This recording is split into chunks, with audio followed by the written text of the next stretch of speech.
It's a Funny Business remembers Jack Warner. You know, Mike, I shouldn't be here at all.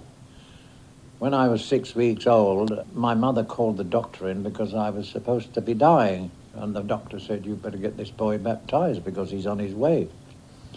My grandmother had put me in a bath of cold water by accident. And I shriveled up. But my mother was a very wonderful woman, you know. She didn't like to, well, she wasn't going to go through all the bother of having me and then let me go like that, you see.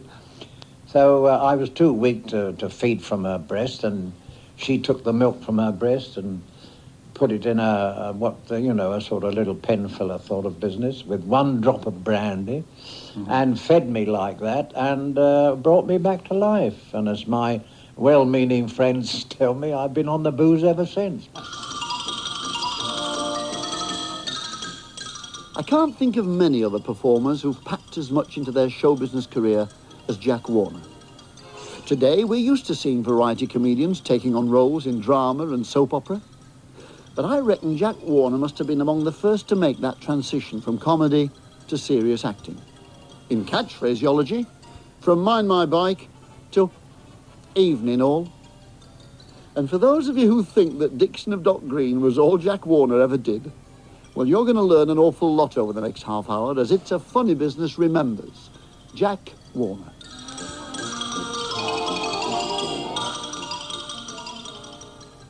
I made my first appearance when I was 9 and dressed up in a kilt singing Stop Your Tickling Jock, one of Harry Lauder's songs. My father was a very meticulous man, and he went to Epping Forest and he cut a crooked stick like Harry Lauder used to have, and he took the bark off and he sandpapered it and then he varnished it. And the varnishing part was a bit of a tragedy because there was little Jackie Waters sitting on his mother's knee waiting to be launched on the great British public, and I was scared stiff and hanging onto this stick, and my hands were getting hotter and hotter. And I got out there, I was supposed to sing 4 verses and 4 choruses of this thing. But when I'd sung 1 verse, the heat of my hands had got onto the varnish, and on the stick, it stuck to the plaid, it stuck to the sporran, it stuck to everything. I sang 1 verse and 1 chorus and jumped off the front of the stage and ran all the way home, crying to myself that the entertainment world was not for me. And we had a wonderful home life, really. My 2 sisters, Elsie and Doris, and my 3 brothers, Arthur, Bill and Leslie. Very happy school days, and my father had just bought an old Dion Bouton car, and I was mad about them. And he said, well, somebody had spoken to him about Northampton Institute. It's a very nice place, and I went there to have a 4 years course in motor engineering. But I wasn't learning anything about motor cars. I was learning algebra and chemistry, and nothing to do with cars at all. So when the first report came home, my father looked at it and he called me into his study and he said, what's this? So I said, what's what, sir? He called your father sir in those days. And he said, well, this report isn't very good, is it? I said, no, it isn't. He said, well, what have you got to say about it? I said, well, if you don't mind, sir, I think you're wasting your money and I'm wasting my time. He said, right. And when he said right like that, I knew he was going to do something about it. Anyway, he called me into his room again the next day and he said, I've been on to a friend of mine who knows a man who's got a garage in Balham and we'll go and see him tomorrow. So we went tomorrow. And I went this man, a man called Mr. Berwick, and he figures very largely in my life. And the following week I started on the Monday, working in the shop, sweeping up the shop, 2p an hour. And then that's where I began to learn all about motor cars, and it was one of the happiest times of my life. And then one day, my father called me into his room again and said, Mr. Berwick's been on the phone and said, would you like to go to Paris? Well, of course, you know, a Cockney boy going to Paris right out of the blue like that, I thought, well, this is marvellous. And again, you see how wonderful my parents were. They didn't throw up their hands with shock and say, oh, you can't go to a wicked place like that. They said, right, it'd be a marvellous thing for you. Yes. And the idea was that Mr. Berwick had met a man, a Frenchman, another man who became a great friend of mine all through his life. And his name was Césaire, and they had invented a car called the Césaire Berwick car. Anyhow, I went over to Paris and I stayed with Mr. Cizère and his family. And that's where I started to learn the way the French mechanics were so marvellous. And before I knew where I was testing these cars myself. And when I was only 18, I was the assistant chief tester. And part of my job was to take these chassis from Paris to Dieppe and put them on the boat and send them over to London. And I just got the bug to such an extent that after the First War, I found myself racing at Brooklands. I was driving an Aston Martin for a friend of mine. And also I was with a firm called the Car Mart, and who had the Mercedes-Benz concession. Mm. And I used to demonstrate these Mercedes-Benz at Brooklands, and they were very fast cars. I mean, you were right up on the banking at 130 miles an hour. And I always say if nobody's ever motored in a Mercedes-Benz, they've never motored at all, because it was like being shot out of a gun. Then I had my own business in the motor trade, and then I packed that up and I became a full-blown, I should say, professional with a man called Jeff Darnell, who was a very great friend of mine, and we called ourselves Warner and Darnell.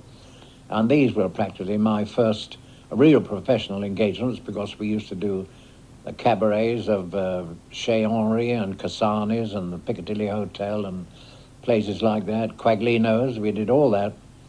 And then after What sort of an act did you do, Jack, with this? It was a double act. He played the piano and I just stood up and sang, you know, like it was a comical edition of the Western Brothers. We were all dressed up in white ties and tails and so on and so forth. Oh, yes, no, he's been a great friend of mine for years, and actually his name was on the credits for having written the Dixon of Dr. Green theme song.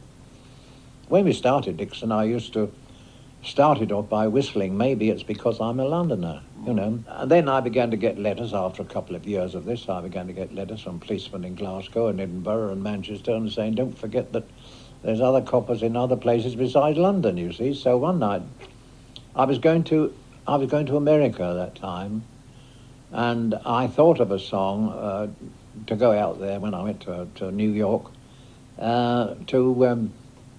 to sing out there, because if you take the mickey out of yourself, they love it over there. And I thought of this song called Blimey, I'm a Limey. Mm-hmm. And I said to Jeff was marvellous on tunes, Jeff Darnell, so I asked him to write some music for it. So he did. And it was Blimey, I'm a Limey, and I'm proud of it too. That's how it happened. And I didn't go to America. And then one morning, I always wake up at 5 o'clock when I want to think of something, and I did. And I woke up, and I thought, well, you know, I'm not going to America, I'll put some words to this. So I did. I'm an ordinary copper who's patrolling his beat around Dock Green. And that's how it came. Hello, Mr. Dixon, shout the kids in the street around Dock Green. The CID are always in the headlines, but I prefer the ordinary scene as an ordinary copper who's patrolling his beat around Dock Green. Of course, the war came, and Jeff, being on the reserve, he was called up, and I was on my own, and I'd got a man called Bobby Alderson, who's been playing the piano for me now for about 38 years. He's got all my music in his head. And they were using records for the first 6 weeks of the war, the BBC. And then suddenly I heard that they were using live artists. And I sent a wire to the booking manager, Arthur Brown. I called it a little post office on Chertsey Bypass and sent him a wire. Any chance for me, Jack Warner? I got a wire back in about 3 hours. Can you do 2 shows for 15 guineas? Well, now, I'd been in business on my own, which was a flop, with the motor cars, I mean. Mm. And I'd have done 3 shows for 5 guineas, but of course he didn't know that.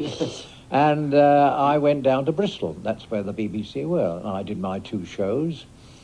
And the next week the BBC said, will you do another 2? And I did. And so it went on until one day I was walking along, and Charlie Shadwell, who was the conductor of the BBC Variety Orchestra, he rushed out of the BBC. He said, I've been looking for you. I said, why? He said, the BBC have accepted an idea of mine called Garrison Theatre.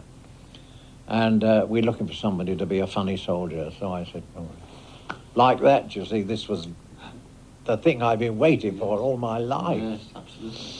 So it started December the 9th, 1939. That's when the first one went out.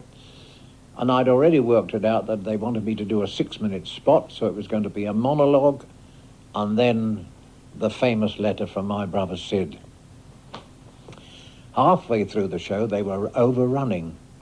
And Harry Pepper, who was producing, he sent somebody round to me and they whispered, "Don't do the letter, just do the monologue." And I broke all the rules. I said, I am going to do the letter. And I did the letter, and everybody knows what happened about that. Yes. And if I may digress for a moment, a lady came up to me only 6 months ago and she said, "You are Mr. Warner?" I said, "I am indeed." She said, "I'd just like to say how much my son enjoyed your letters from your brother Sid in your Garrison Theatre show." I said, "Well, that's very sweet of you." I said, "How is he?" Oh, she said, "Well, as a matter of fact, he was killed in the Battle of Britain." I said, "Well, I'm sorry to hear that." "Oh, no," she said, I got over it now." She said, "But every time I think of him, I think of you." I said, "Well, that's very sweet of you." And I said, "Now we're talking like this, can I hazard a guess of which P.S. he liked best of all?" She said, "Well, do." I said, "Well, it went something like this. P.S. I cannot tell you where I am, but if Hitler invades us, we shall pelt him with Margate Rock." And she said, "That's the one." Well, as the old lady said when she was standing on an aerodrome and saw an aeroplane coming straight at her, "I must get a move on. There doesn't seem to be any sense in hanging about." Well, it's got it written down. I'm reading it all. So I will close now, as I must go to the canteen to get some real breath to breathe on my buttons as I'm going on guard. He's crackers, my brother. He's at the pole. Listen, I'm going on guard and must look nice and tidy for our blue pencil sergeant major. So goodbye for now, with love to Mum and one and all, your affectionate brother Sid. P.S. I thought I was coming home on leave this week, but Lord Gort thought different. And so the war came, and then when it was over, I started to make films. The first one was in 1945 with The Captive Heart, and I had a measure of success in that. And so it went on, The Captive Heart, Hue and Cry, Dear Murderer, a long line of things, and then Holiday Camp. And Holiday Camp was the start of my very pleasant and happy association with Kathleen Harrison, that lovely, well-known character actress. And we were Mr. and Mrs. Huggett in the Holiday Camp, in 3 Huggett films, and for 9 years on radio. So I worked with her altogether for about 14 years. Oh, Ethel, did you get that emulsion paint? Yes, dear. You're going to start the bathroom ceiling? That was the idea. Something wrong, Dad? Oh, no, Jane. Ooh, lummy.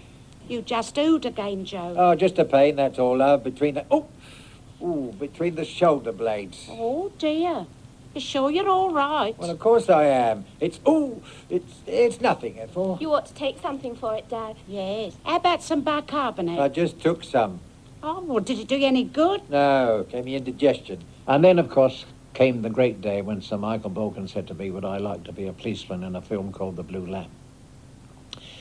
Well, now, I always say that this is a warning to up-and-coming young actors and actresses who always want the big parts.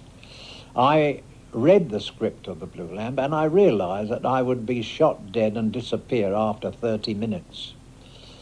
But I also had a feeling about this picture, and if I get a feeling, I stick to it. And I had a feeling that this old copper was going a long way. And so it came to pass. I saw that film in France, in Germany, in Greece, and in every case, the spirit of this old copper went right to the end. It was very funny in Greece because I said to my missus, let's go away and we'll have a holiday and forget all about films and television and everything. And we went down, we were going to Greece, stayed at a place called Glyfada, and we stopped at Athens the first night. And as I was signing the book in the hotel, a man behind me said, "You come to see your film, Mr. Warner?" And I said, "You know." I turned round and he was one of the executives from Pinewood Studios. I said, "Well, which film do you mean?" He said, "The Blue Lamp's on round the corner." I said, "Oh, I must go and have a look at that." So Molly and I went round, and the cinema manager, he recognised me and he could speak English quite well. And so we sat right at the back, and I was sitting behind a very old lady. And when the part came that I was shot and I was dying in the hospital bed, she began to cry, you see. And the manager came up, whispered in her ear, and she turned around and saw me and started hollering all the louder. So when it was finished, I said, "Well, what did you say to her to make her go on like that?" He said, "Oh, well, I just tried to comfort her." And I said, "Well, don't worry, he's not dead, he's sitting right behind you." A lot of my well-meaning friends said, "It's too small, you want a bigger part." I said, "No, I'm quite happy with a small part like this." And of course, it's now history that if I hadn't done the Blue Lamp film, I wouldn't have done 21 years on television with Dixon and Doc Green. And if that isn't a lesson to up-and-coming young artists, I don't know what is. Two things have been in my life right from the beginning. One was bicycles, and the other's policemen. And when I say that, I'd like to explain that this was a long time ago when I was cycling to school one day down in the East End of London where I lived, and I skidded in the tram lines and fell under a great big horse and cart. And he was kicking about and the pedal got caught in my jacket, and it really looked very nasty for little Jackie Waters. And if it hadn't been for the presence of mind of a policeman who was standing on the top of Bow Police Station steps, who nipped smartly down and dragged me out of the way, I'm quite certain that I wouldn't be talking to you now, or if I was, I'd be very, very much knocked about. That policeman saved my life, and when I did Dixon, I had a little thought for him every time I put that blue uniform on. Jack, I'd like you to let us in on the secret of some of your songs, which I certainly grew up with. I mean, anybody listening who hasn't heard of the Bunger Upper Rat Holes hasn't lived, really. Yes, well, it's very funny, really, because when I was at Bristol, when this Garrison Theatre thing started, and I was faced with this thing about writing. I was always thinking about the next Saturday night, and I thought, I don't know, am I running out of ideas or what, you see? And I suddenly thought of a story, which is really the origin of all these what I call funny occupations.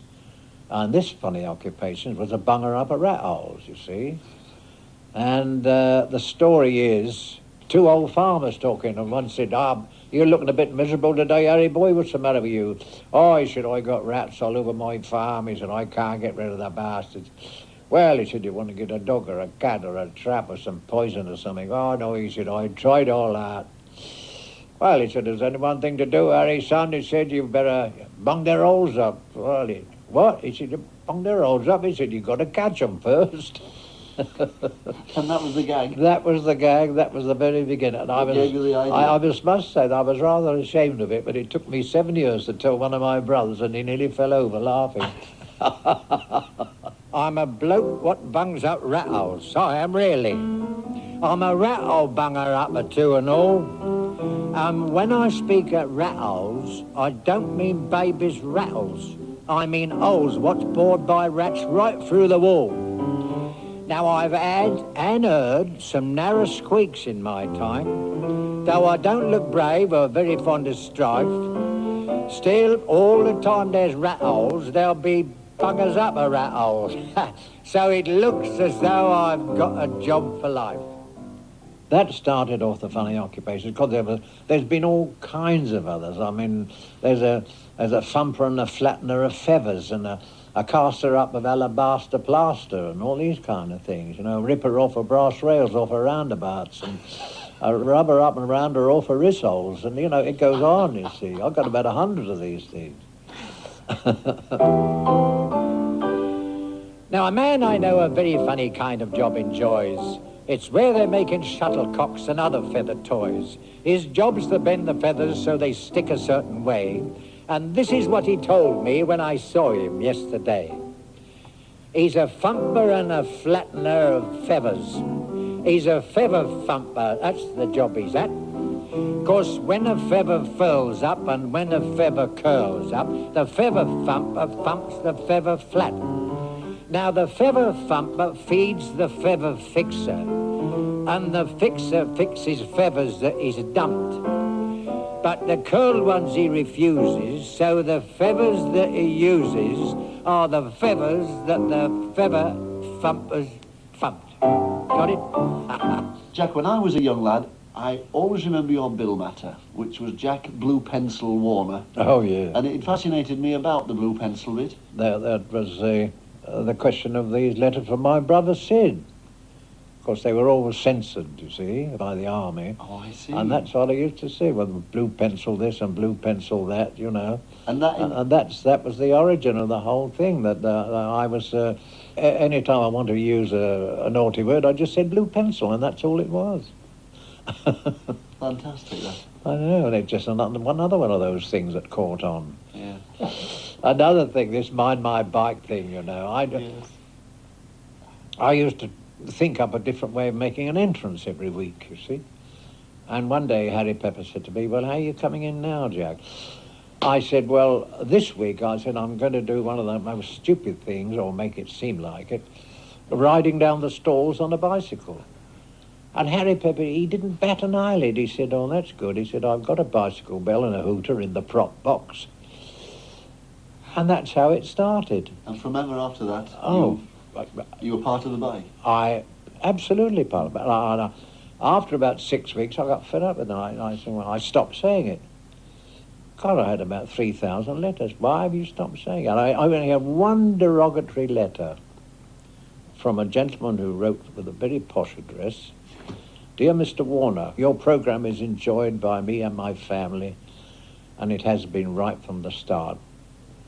But I must make one complaint, and that is that I've paid hundreds of pounds for my son to be educated in a proper manner, and all he can do now is to ride round on his little bicycle saying, my bike, in a most awful Cockney accent. Please, will you stop saying? Well, it's just one of the... And this little girl thing, I only said that by accident. Yeah. I was walking along quite quietly, not thinking of anything much, up in St. John's Wood, and there was a fellow backing a lorry out of a side gateway. And there was an old lady just walking, and she was just going to step behind this lorry, and the fellow couldn't see her, and I pulled her back, you see, and I held on to her. And this man didn't know, but nobody knew me, you see. They only knew my voice. And this driver, he was looking out, and he saw me pull her away. And as I pulled her out of the way, he said, my bike, little girl. And I thought, where the hell have I heard that before? You know, you can't believe it. It was still only 6 weeks old, this thing. One fellow said he got 2 days in the glass house for taking the mickey out of the sergeant major on parade. And in real life, I mean, this was, because when Charlie Shadwell, who was the conductor, saying to me, Private Warner, will you keep quiet? And I used to say, dee-da, under my breath, you see. Yes, and this fella did this on parade, and the sergeant major heard him, and he put him inside for a couple of weeks. Tell me, Jack, your childhood with Elsie and Doris, did they show signs of show business aspiration? Oh, well... Before you or after you, or did you inspire them, or what? Well, no, it was really one of those things that came from our parents, because we were all taught to play the piano. Yes. We were all taught to play a different instrument. Elsie played the violin. My eldest brother played the trumpet and the cornet. Yes. My younger brother and me played the violin. I played the viola. Doris played the piano. And my younger brother used to play the drums. And we had what was called E.W. Waters' Bijou Orchestra, you see. What a great title. Oh, yes. We were playing in public when we were kids. Good heavens. I was in an Eton suit, and my sisters, we plaits down their backs, you know, years and years and years ago. When Elsie and Doris first started, it was at the end of the First War, when they were kids, you see.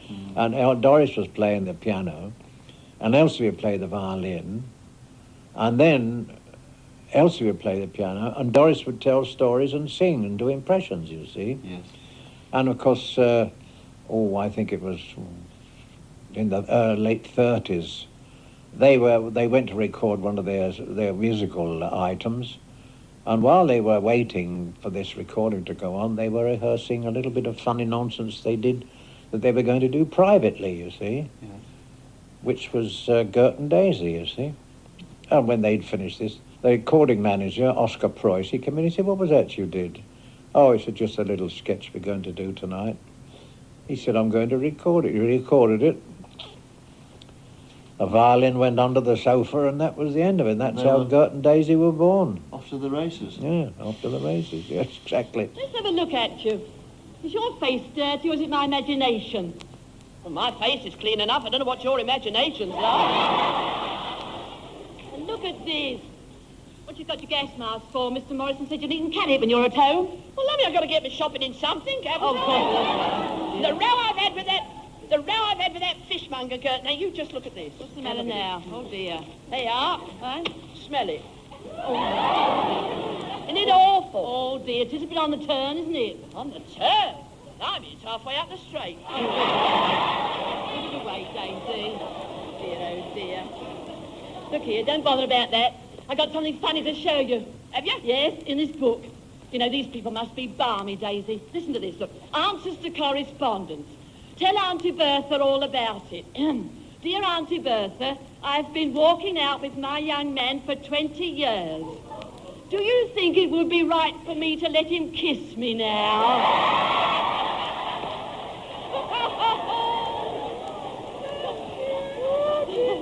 20 years, you know. I should think they'd forgotten what they're walking out for.